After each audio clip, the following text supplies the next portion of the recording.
Atlantic ocean میں موجود یہ ٹرائی سینکڑوں سالوں سے ایک خوف کی علامت بنا ہوا ہے۔ یہاں پر کئی شپس اور پلینز غائب ہو چکے ہیں جن کا آج تک کوئی اتا پتہ نہ چل سکا۔ ان حادثات کو لے کر کئی تھیوریز موجود ہیں۔ کچھ لوگ یہ مانتے ہیں کہ یہاں پر بے شمار سی مونسٹرز موجود ہیں جن کی وجہ سے یہ حادثات ہو رہے ہیں۔ کچھ لوگوں کے خیال میں ایک ہی جگہ پر حادثات ہونے کے پیچھے ہم انسانوں کی ہی سازش ہے جس کو دنیا کے سامنے لانے کی ضرورت ہے۔ کچھ لوگوں کا دعویٰ ہے کہ انہوں نے اس ایریا میں اپنی آنکھوں سے ایک بڑا روشنی کا گولا آسمان سے اترتے دیکھا ہے۔ ان لوگوں کا دعویٰ ہے کہ یہاں پر ایلینز موجود ہیں۔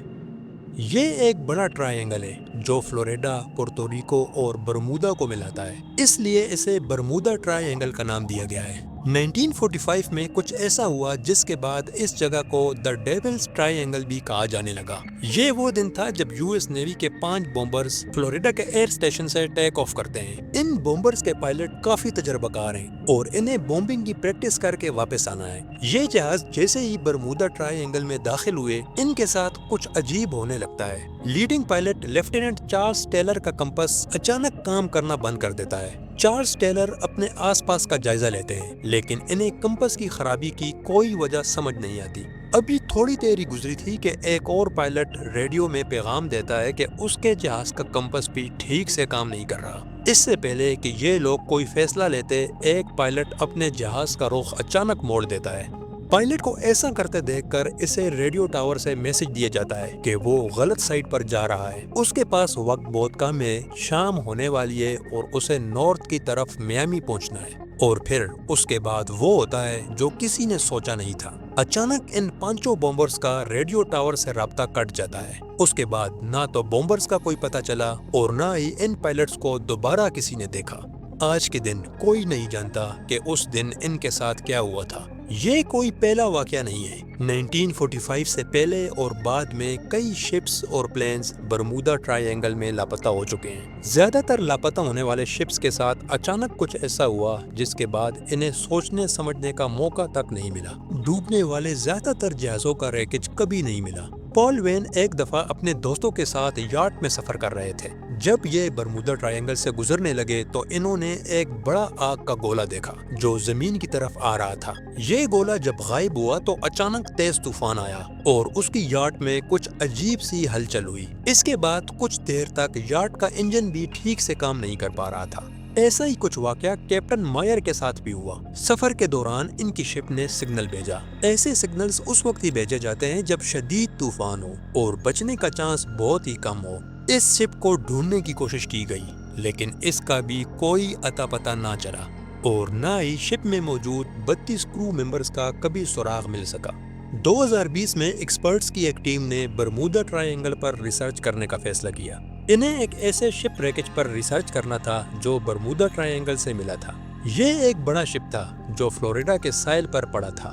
اس شپ کا سائز کافی بڑا تھا اس لیے لوگوں نے اسے ریچ ریک کہنا شروع کر دیا۔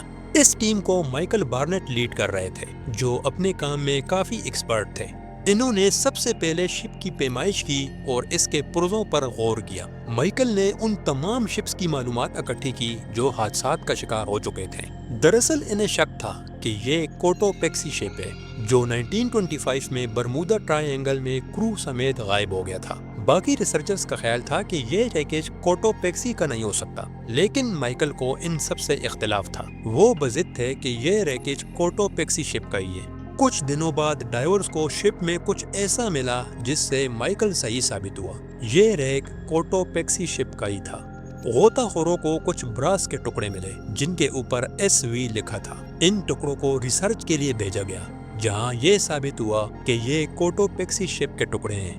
اب مائیکل یہ جاننا چاہتا تھا کہ اس شپ کے ساتھ برمودا ٹرائنگل میں آخر کیا ہوا تھا۔ کافی دنوں تک ریسرچ کرنے کے بعد مائیکل کسی حتمی نتیجے تک نہ پہنچ سکا۔ اس نے رپورٹ میں بس اتنا ہی کہا کہ اس شپ کو طوفان نے گھیر لیا تھا جس کی وجہ سے پانی شپ کے اندر داخل ہونے لگا اور آخر کار یہ شپ سمندر میں ڈوب گیا۔ اپنی تمام تر کوشش کے باوجود مائیکل یہ نہ جان سکا کہ برمودا ٹرائنگل میں اتنے حادثات کی آخر کیا وجہ ہے۔ آخر یہاں پر شپس اور پلینز کے کمپس کیوں خراب ہو جاتے ہیں؟ حیرانی کی بات یہ ہے کہ کرسٹوفر کولمبس نے بھی اپنی کتاب میں یہ لکھا ہے کہ امریکہ کے سفر کے دوران اس کا میگنیٹک کمپس گول گول گھومنے لگا تھا، جو اس کے لیے ایک بڑی عجیب بات تھی۔ آج کے دور میں کافی ریسرچرز یہ مانتے ہیں کہ اس دور میں کسی بھی کمپس کا خراب ہونا عام بات ہے۔ ایک میگنیٹک کمپس میں اگر کوئی مسئلہ ہوگا تو اس کی سوئیاں گھومنے لگیں گی، اس لیے کسی بھی کمپس کا خراب ہونا کوئی بڑی بات نہیں ہے۔ اسی طرح جن لوگوں نے آگ کے بڑے گولے دیکھے، اس پر بھی سائنٹسٹ کی رائے مختلف ہے۔ ان لوگوں کا ماننا ہے کہ یہ بڑا گولا گلف سٹریم بھی ہو سکتا ہے، جو ایک کرنٹ کی طرح ہوتا ہے۔ یہ گلف سٹریم میکسیکو سے نکلتا ہے اور فلوریڈا سے ہوتا ہوا نارتھ اٹلانٹک میں جا گرتا ہے۔ اس کے علاوہ کچھ ریسرچرز یہ مانتے ہیں کہ کسی بھی شپ کے ڈوبنے کی کوئی اور وجہ بھی ہو سکتی ہے۔ جیسے ایک وجہ یہ بتائی جاتی ہے کہ جس جگہ پر زیادہ میتھین ہو اور وہاں سے اگر کوئی شپ گزرتا ہے تو یہ میتھین بڑے سے بڑے شپ کو ڈبو سکتا ہے۔ جہاں پر میتھین گیس موجود ہو وہاں پر ببلز اوپر کی طرف اٹھتے ہیں اور یہ ببلز نہایت طاقتور ہوتے ہیں جو کسی بھی شپ کو اپنی طرف کھینچ سکتے ہیں۔ یہ کہا جاتا ہے کہ برمودا ٹرائینگل میں میتھین کافی جگہوں پر پایا گیا ہے۔ اس کے علاوہ اگر ہم سمندری طوفان کی بات کریں تو یہ کافی طاقتور ہوتے ہیں، انہیں بالکل بھی نظر انداز نہیں کیا جا سکتا۔ یہ طاقتور طوفان بڑے سے بڑے بحری بیڑے کو منٹوں میں تباہ کر سکتے ہیں۔ ایک اور بڑی وجہ یہ بھی بتائی جاتی ہے کہ پوری دنیا میں سب سے زیادہ استعمال ہونے والا بحری راستہ اٹلانٹک اوشن ہے۔ جو سمندری راستہ زیادہ استعمال ہوگا وہاں پر حادثات کا ریشو بھی زیادہ ہوگا۔ 1945 میں جو 5 بومبرز ریڈیو ٹاور سے رابطہ ختم ہونے کے بعد غائب ہو گئے تھے، اس بارے میں بھی کئی تھیوریز موجود ہیں۔ کچھ ایکسپرٹس کا یہ ماننا ہے کہ کسی بھی پلین کا ریڈیو ٹاور سے رابطہ ختم ہونا ویسے بھی خطرناک ہوتا ہے، خاص طور پر اگر پلین سمندری حدود میں ہے تو یہ زیادہ خطرناک ہے، کیونکہ پائلٹ نہ تو سمندر میں لینڈ کر سکتا ہے اور نہ ہی اس کے پاس زیادہ وقت ہوتا ہے، کیونکہ جیسے ہی پلین کا فیول ختم ہوگا پلین سمندر میں کریش کر جائے گا۔